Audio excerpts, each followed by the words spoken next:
It's snowing. Muhammad Ali said it best. You gotta float like a butterfly, sting like a bee. So whatever plans you had for today, they're probably gonna have to be shifted. I think it's funny so far. I mean, because I haven't smashed up my car because I haven't left the house yet. Now, I actually enjoy this. I don't want it for a long time.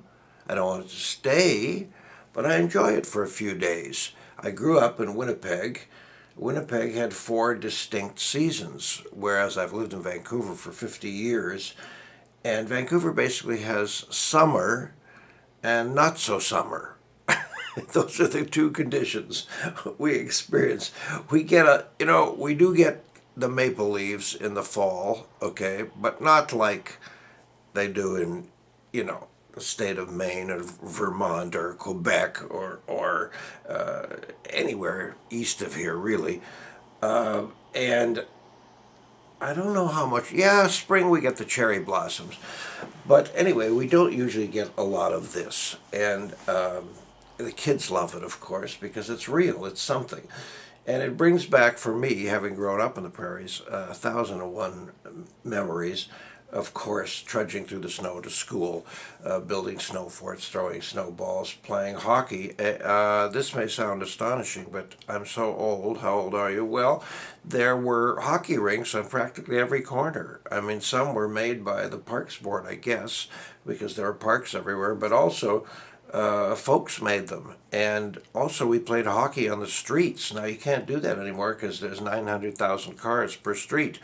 But when I was a kid, which was just at the end of the horse era, I still remember the farmers coming in with fruit and vegetables and all kinds of goodies in horse-drawn carts. I remember milk being delivered in big glass bottles, horse-drawn carts.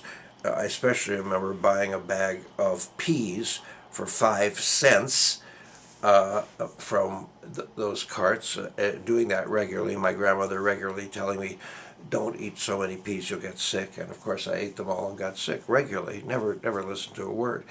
In any event, we could play hockey on the street because there were so few cars, and we did that. It seemed to be all winter long, in our galoshes and our parkas, and late at night, and screamed and yelled under the lights and so on. And about every 20 minutes, we would yell "car," and we'd all pull over, and a car would go past and ruin our goalposts, which are just little piles of snow, of course.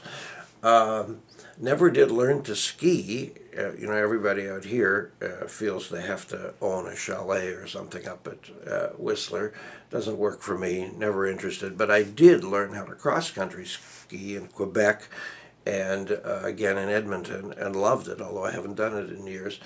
But there is something joyous and beautiful about the snow as long as you're not, trapped in a car.